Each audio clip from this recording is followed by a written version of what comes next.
Christ the King Anglican Church began with a desire among a few families for a historically rooted, biblically orthodox, and spiritually vibrant Anglican church in southern West Virginia. A small core group from Beckley met with Bishop Steve and Sally about planting an Anglican church in Beckley. Everyone left that meeting with questions and hope. It was always going to be a long shot.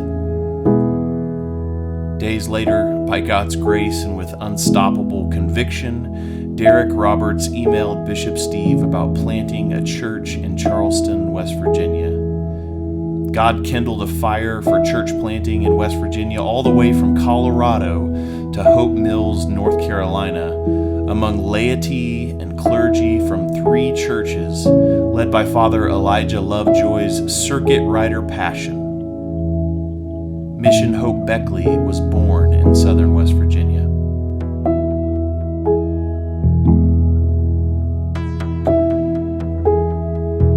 For the better part of 2018, we gathered together each month to worship in Mount Hope, and it was a profound blessing for all.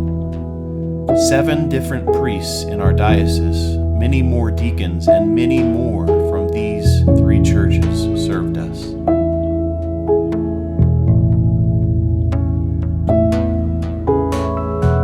With pastors and leaders from Resurrection Church, Hope Church, and Christ Church, the Beckley core group met for a weekend of prayer and vision in Beckley. Out of that tremendously valuable time, the Beckley core group articulated some foundational values and formally began the process to find a pastor.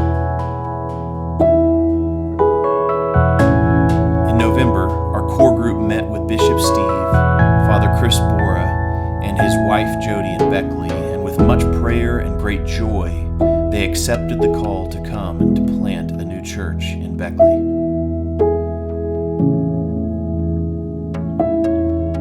Nobody sets out to plant a church in a pandemic, but God's grace abounded all the more. In the midst of the mandates, we have worshiped in backyards and under state park pavilions.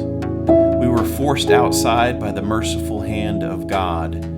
It has all been gift, even Zoom.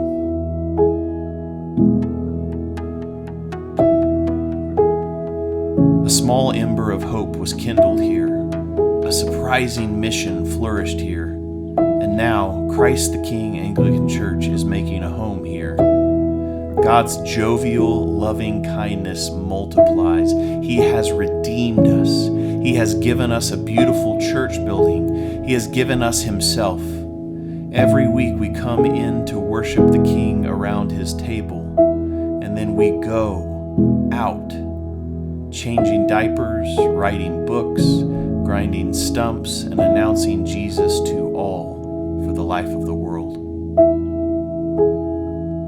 Dietrich Bonhoeffer said it best: because God has already laid the only foundation of our fellowship, because God has bound us together in one body with other Christians in Jesus Christ, long before we entered into common life with them, we enter into that common life not as demanders, but as thankful recipients. We thank God for giving us brethren who live by His call, by His forgiveness, and His promise. We do not complain of what God does not give us. We rather thank God for what He does give us